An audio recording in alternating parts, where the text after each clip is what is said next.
तो फाइनली आज के दिन Thor love and thunder release हो गई है और अब तक हमने इस मूवी से जितना एक्सपेक्ट किया था ये उससे भी कई ज्यादा अच्छी मूवी निकली। और इस मूवी को जिस कैरेक्टर ने सबसे खास बनाया है वो है इस मूवी का मेन विलन यानी कि गॉर द गॉड बुचर। क्योंकि थॉर का ये पावरफुल विलन अकेले ही थॉर, माइटी थॉर और वेलकरी जैसे 3 पावरफुल सुपर हीरोज पर भारी पड़ गया था। तो इसीलिए बिना टाइम गवाए Thor love and thunder movie का एक्सप्लेनेशन को स्टार्ट करते हैं और इस मूवी की स्टोरी और उसकी एंडिंग को जानते हैं। तो वीडियो बहुत ही कमाल की होने वाली है, इसीलिए इसे पूरा एंड तक जरूर देखें। और अगर आप हमारे चैनल पर नए हैं तो सब्सक्राइब के लाल बटन के साथ साथ बेल आइकन को भी दबा लें ताकि इस चैनल की सारी लेटेस्ट वीडियोस आप सबसे पहले देख सकें। वैसे अब गॉर द गॉड बुचर के बाद अगर आप थॉर के उन विलन्स के बारे में जानना चाहते हैं जो कि अब हमें गॉर के बाद दिखने वाले हैं तो हमने इस टॉपिक पर एक कमाल की वीडियो बना रखी है जिसका नाम है top 10 upcoming villains of Thor in MCU. तो अगर आप चाहें तो इस वीडियो को कंप्लीट देखने के बाद आप उस वीडियो को भी देख सकते हैं, लिंक नीचे डिस्क्रिप्शन में है। तो आइए अब बिना किसी देरी के आज की इस कमाल की वीडियो को स्टार्ट करते हैं।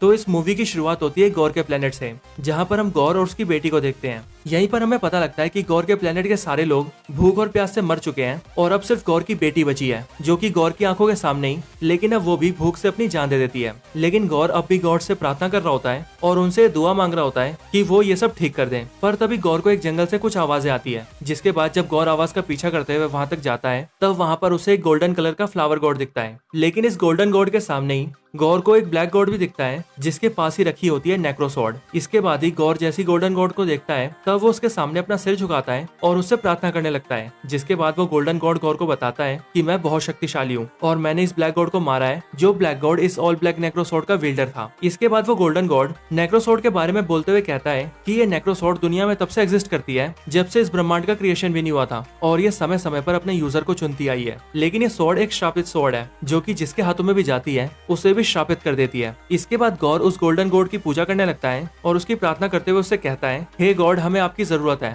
हमारे प्लेनेट के सारे लोग मारे गए हैं, इसीलिए अब आप ही हमारी मदद कर सकते हैं। लेकिन वो गोल्डन गॉड गॉर से कहता है कि तुम लोगों की जान की कोई कीमत नहीं है, तुम्हारे मरने से हमें कोई फर्क नहीं पड़ेगा। और ये कहकर वो गॉर का मजाक उड़ाने लगता है। गॉर अपने गॉड के मुंह से ये बातें सुनकर बहुत शौक हो जाता है। जिसके बाद गॉर उससे कहता है कि तुम गॉड्स पूजा के लायक नहीं हो और तुम्हें तो गॉड कहलाने का भी हक नहीं है। लेकिन ये सुनते ही गोल्डन गॉड गुस्सा हो जाता है और वो गॉर को जान से मारने लगता है। पर तभी ऑल ब्लैक नेक्रोसॉर्ड जो कि जमीन पर पड़ी होती है वो हवा में उड़ते हुए गॉर के हाथों में आ जाती है और गॉर से कहती है कि सारे गॉड्स को मार दो क्योंकि ये गॉड्स इसी लायक है। जिसके बाद गॉर नेक्रोसॉर्ड से उस गोल्डन गॉड को मार देता है और इसके बाद गॉर कसम खाता है कि अब वो ब्रह्मांड के सारे गॉड्स को मार देगा। इसके बाद गॉर एक एक करके यूनिवर्स के सारे गॉड्स को मारने लगता है और अलग अलग प्लैनेट्स पर जाकर उन गॉड्स को ढूंढ ढूंढ कर उनकी जान लेने लगता है। लेकिन फिर वहीं दूसरी तरफ हमें थॉर दिखाया जाता है जो कि एक जगह पर बैठकर मेडिटेशन कर रहा होता है। और फिर हमें गॉर की आवाज आती है जो कि कुछ बच्चों को थॉर की स्टोरी सुनाता है और जैसे जैसे गॉर उन बच्चों को स्टोरी सुनाता है वैसे वैसे दूसरी तरफ हमें थॉर का ट्रांसफॉर्मेशन दिखता है जो कि अब मेहनत कर करके खुद को पहले की तरफ फिट कर लेता है। इसके बाद ही हमें एक प्लेनेट दिखाया जाता है जहाँ पर कुछ मॉन्स्टर्स हमला कर देते हैं और उन्हीं मॉन्स्टर्स का सामना गार्डियंस ऑफ द गैलेक्सी कर रहे होते हैं। लेकिन जब गार्डियंस अकेले उन्हें नहीं हरा पाते तब वो वहाँ पर थॉर को बुलाते हैं। जिसके बाद थॉर वहाँ पर आते ही उन सभी मॉन्स्टर्स को अकेले ही मार देता है। लेकिन जैसे ही वो उन सभी मॉन्स्टर्स को मारकर उस प्लेनेट से जाने लगते हैं तभी पीटर क्विल को अलग अलग प्लेनेट से मैसेज आने लगते हैं और फिर उन सभी को पता लगता है कि एक ऐसा कैरेक्टर है जो कि यूनिवर्स के सारे गॉड्स को मार रहा है। और फिर जब वो लोग उन मैसेजेस को देखते हैं तो वहीं पर थॉर को अपनी दोस्त लेडी सिफ दिखती है। जिसके बाद थॉर ये फैसला करता है कि उसे गार्डियंस ऑफ द गैलेक्सी की टीम से अलग हो जाना चाहिए और उन दोनों को अलग अलग जाकर यूनिवर्स के गॉड्स की हेल्प करनी चाहिए। और फिर यहीं पर थॉर ये फैसला करता है कि वो अपनी दोस्त लेडी सिफ के पास जाएगा। जिसके बाद थॉर अपने दोस्त कॉर्क के साथ उस प्लेनेट पर पहुंच जाता है जहाँ पर उसे फेलिगर द बेहेमोथ की लाश दिखती है और उसी प्लेनेट पर लेडी सिफ भी होती है जो कि गॉड बुचर उसकी आर्मी से लड़ते हुए अपने एक हाथ को गवा चुकी होती है।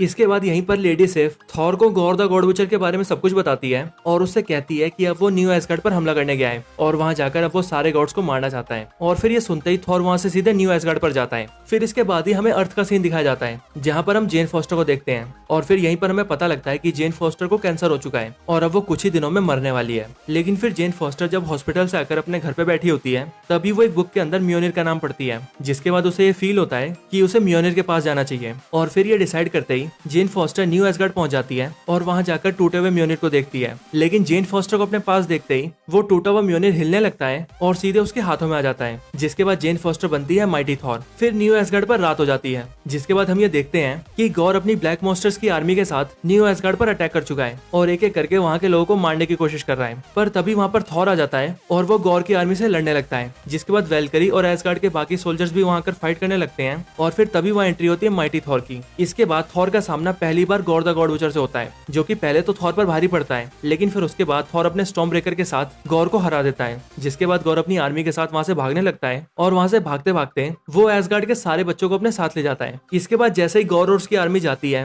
वैसे ही थॉर जेन फॉस्टर से मिलता है और वो उससे इन सब के बारे में पूछता है कि उसने म्योनिर को कैसे उठाया। जिसके बाद वो थॉर को कहती है कि बस मुझे म्योनिर की याद आई और मैं यहाँ पर आ गई। फिर इसके बाद यहीं पर हमें फ्लैशबैक दिखता है, जहाँ से हमें पता लगता है कि थॉर और जेन फॉस्टर काफी सालों पहले साथ रहा करते थे और उसी बीच थॉर ने एक बार अपने म्योनिर से ये कहा था कि मेरे प्यारे दोस्त म्योनिर, तुम हमेशा जेन का ख्याल रखना। और थॉर के ये वर्ड्स म्योनिर के लिए एन्चेंटमेंट बन गए, जिस एन्चेंटमेंट को म्योनिर ने अपने अंदर स्टोर कर लिया। और फिर इसी वजह से जब जेन फॉस्टर म्योनिर के पास आई, तब म्योनिर ने यह जान लिया कि जेन की जान खतरे में है और अपने एन्चेंटमेंट के अकॉर्डिंग उसने जेन के हाथों में आकर उसकी जान बचा ली।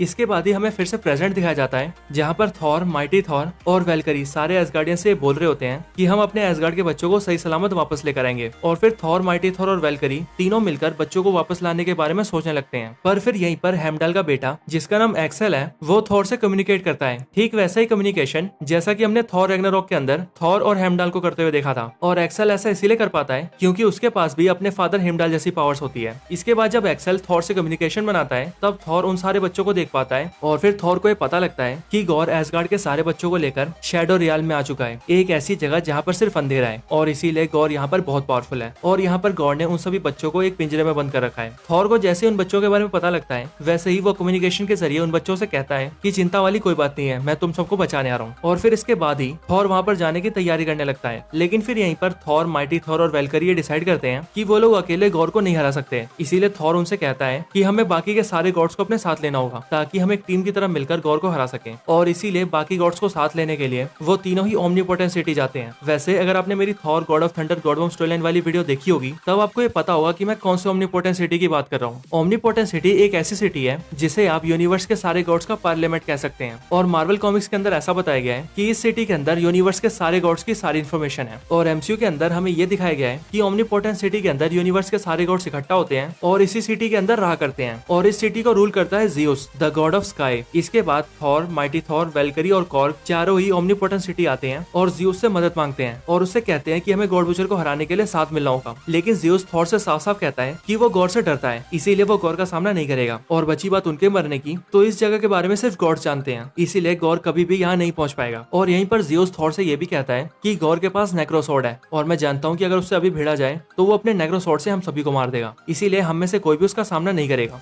पर यहीं पर ज़ियुस थॉर से ये भी कहता है कि अब थॉर को भी वहीं पर रुकना पड़ेगा, क्योंकि अब वो थॉर को गॉड से लड़ने नहीं देगा। और ऐसा इसीलिए क्योंकि ओमनीपोटेंट सिटी के बारे में सिर्फ गॉड्स ही जानते हैं और इसीलिए अगर उनमें से कोई गॉड यानी कि थॉर गॉड से फाइट करेगा, तो ज़ियुस को ये डर है कि कहीं गॉड थॉर से ओमनीपोटेंट सिटी का एड्रेस ना निकलवा ले, क्योंकि अगर ऐसा होता है तो फिर सारे गॉड्स की जान खतरे में आ सकती है। लेकिन थॉर ज़ियुस को कायर बोलता है, जिस पर ज़ियुस गुस्सा हो जाता है और वो थॉर के ऊपर अपने थंडरबोल्ट वेपन से अटैक कर देता है। लेकिन थॉर उस वेपन को अपने हाथों से पकड़ लेता है और उससे ज़ियुस पर अटैक कर देता है, जिससे ज़ियुस का वेपन ज़ियुस के आर पार हो जाता है और ज़ियुस नीचे गिर जाता है और ऐसा लगता है कि ज़ियुस मारा जा चुका है। इसके बाद ही वेलकरी थॉर से कहती है कि हमें ज़ियुस का वेपन ले लेना चाहिए, क्योंकि ज़ियुस के वेपन थंडरबोल्ट के अंदर लगभग स्टॉर्म ब्रेकर जितनी पावर्स हैं और वो भी स्टॉर्म ब्रेकर की तरह ही किसी को भी कहीं भी टेलीपोर्ट कर सकता है। इसीलिए ज़ियुस को हराने के बाद थॉर ज़ियुस के थंडरबोल्ट को ले लेता है और फिर वो चारों वहां से बाहर निकल जाते हैं। वहां से बाहर निकलने से पहले उन पर ज़ियुस की आर्मी के बहुत से वॉरियर्स हमला कर देते हैं, लेकिन वो चारों ही उनसे फाइट करके वहां से निकल जाते हैं। पर वहां पर फाइट करने के दौरान ही थॉर का फ्रेंड कॉर्ग जख्मी हो जाता है और उसकी बॉडी पूरी तरह से टूट जाती है, लेकिन कॉर्ग अभी भी जिंदा होता है। इसीलिए थॉर कॉर्ग के फेस को अपने साथ ले लेता है ताकि वो कॉर्ग को फिर से एक नई बॉडी दे सके। थॉर अपने साथियों के साथ वहां से निकल जाता है, लेकिन वहीं पर ज़ियुस ने थॉर को यह भी बताया होता है कि वो जानता है कि गॉर का प्लान क्या है। गॉर अब सीधा इटर्निटी के पास जाना चाहता है और उससे ये विश मांगना चाहता है कि यूनिवर्स के सारे गॉड्स मारे जाएं। और इटर्निटी को लेकर ये कहा जाता है कि जो भी बीइंग सबसे पहले इटर्निटी के पास जाएगा, इटर्निटी उसकी एक विश को पूरा करेगा। पर इटर्निटी तक पहुंचने के लिए किसी को भी गेट ऑफ इटर्निटी को खोलना पड़ेगा, लेकिन उस गेट ऑफ इटर्निटी की चाबी क्या है और कहाँ रखी है, इस बारे में कोई नहीं जानता। फिर इसके बाद ही थॉर माइटी थॉर और वेलकरी के साथ शैडो रियाल पहुंचता है और वहां जाकर गॉर को ढूंढने लगता है। पर जैसे ही ये लोग यहाँ पर पहुंचते हैं, तभी माइटी थॉर को वहां पर एक ड्राइंग दिखती है, जिस ड्राइंग के अंदर गेट ऑफ इटर्निटी की फोटो बनी होती है और उसकी चाबी की भी फोटो होती है। और फिर उस ड्राइंग को देखते ही जेन फॉस्टर को ये पता लग जाता है कि गेट ऑफ इटर्निटी की चाबी और कुछ नहीं बल्कि स्टॉर्म ब्रेकर ही है। और फिर इस बारे में पता लगते ही जेन फॉस्टर जल्दी से थॉर से उसका स्टॉर्म ब्रेकर लेती है और उसे दूर स्पेस में फेंक देती है। जिसके बाद जब थॉर माइटी थॉर से इस बारे में पूछता है, तब वो थॉर और वेलकरी को बताती है कि गेट ऑफ इटर्निटी की चाबी स्टॉर्म ब्रेकर ही है और ये सब गॉर का प्लान है ताकि वो हमें यहाँ पर बुला सके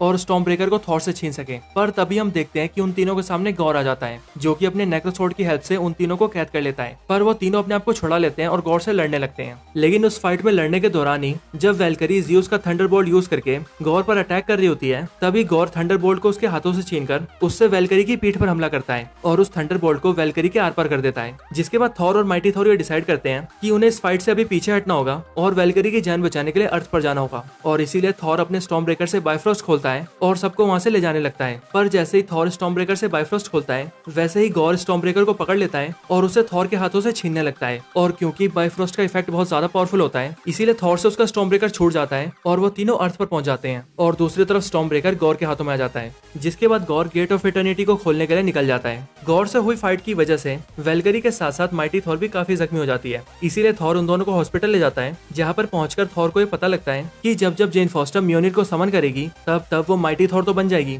लेकिन उसका कैंसर और भी ज्यादा बढ़ता जाएगा और इवेंचुअली उसकी जान चली जाएगी। वैसे ऐसा ही कुछ हमें कॉमिक्स में भी दिखाया गया है, क्योंकि मार्वल कॉमिक्स के अंदर भी हमें यही बताया गया है कि जब जब जेन फॉस्टर म्योनिर को समन करती थी, तब तब उसका कैंसर बढ़ता जाता था। इसके बाद इस बारे में पता लगता ही थॉर जेन फॉस्टर से कहता है कि अब वो कभी भी म्योनिर को समन नहीं करेगी, क्योंकि अब अगर जेन फॉस्टर एक और बार भी माइटी थॉर बनी तो वो शायद जिंदा नहीं रहेगी। इसके बाद थॉर वेलकरी और जेन फॉस्टर से कहता है कि तुम दोनों यहीं आराम करो, मैं अकेला गॉर से लड़ूंगा और सारे बच्चों को बचा कर लाऊंगा। इसके बाद वेलकरी उसे ज़्यूस का थंडरबोल्ट भी देती है ताकि उसकी हेल्प से वो गॉर से फाइट कर सके। फिर इसके बाद ही गॉर थंडरबोल्ट की हेल्प से खुद को टेलीपोर्ट कर लेता है और शैडो रियाल पहुंच जाता है, जहाँ पर पहुंचते ही वो गॉर को देखता है जो कि स्टॉर्म ब्रेकर की मदद से गेट ऑफ इटर्निटी को ओपन कर रहा था। यहाँ पर पहुंचते ही वो बच्चों को भी देखता है और फिर थॉर अपनी पावर से उन बच्चों को भी पावर दे देता है। जिसके बाद वो सारे बच्चे गॉर की शैडो आर्मी से फाइट करने लगते हैं और थॉर गॉर से फाइट करने लगता है। लेकिन गॉर थॉर पर भारी पड़ता है और उसे मारने की कोशिश करता है और लगभग अपने नेक्रोसॉर्ड से थॉर को मारने ही वाला होता है। लेकिन फिर तभी वहाँ पर माइटी थॉर भी आ जाती है, जो कि अपने म्योनिर से गॉर को दूर गिराती है। इसके बाद थॉर और माइटी थॉर दोनों मिलकर गॉर का सामना करते हैं और किसी तरह गॉर के नेक्रोसॉर्ड को तोड़ देते हैं। जिसके बाद गॉर के नेक्रोसॉर्ड के टूटते ही गॉर की सारी पावर्स चली जाती है। लेकिन तब तक हम देखते हैं कि गॉर गेट ऑफ इटर्निटी को खोलने में कामयाब हो गया था और उसने सक्सेसफुली उस गेट को खोल दिया था। लेकिन जेन फॉस्टर के आखिरी बार थॉर बनने की वजह से उसकी हालत बहुत ज्यादा बुरी हो जाती है, इसीलिए वो मरने की हालत में आ जाती है। लेकिन दरवाजा खुलता हुआ देखते ही गॉर वहाँ से इटर्निटी के पास जाता है, जिसे देखकर जेन फॉस्टर थॉर से कहती है कि उसे पहले जाकर गॉर को रोकना चाहिए। इसके बाद थॉर अपना स्टॉर्म ब्रेकर उन बच्चों को देता है और वहाँ पर हेमडाल के बेटे से कहता है कि बाइफ्रोस्ट को ओपन करके सारे बच्चों को न्यू एसगार्ड ले जाओ। और थॉर के बोलते ही वो सारे बच्चे वहाँ से न्यू एसगार्ड पहुंच जाते हैं। लेकिन वहीं दूसरी तरफ गॉर इटर्निटी के पास पहुंच जाता है और जैसे ही गॉर उस दरवाजे के पार जाता है, वैसे ही गॉर, थॉर और जेन फॉस्टर तीनों ही इटर्निटी के पास आ जाते हैं। पर जैसे ही गॉर इटर्निटी के आगे जाता है, वैसे ही पीछे से थॉर उसे रोकने की कोशिश करता है और गॉड से कहता है कि प्लीज सारे गॉड्स को मत मारो, क्योंकि इस तरह सारे गॉड्स को मारकर अपना बदला लेने से तुम्हें कभी भी शांति नहीं मिलेगी। इसीलिए तुम अपनी विश से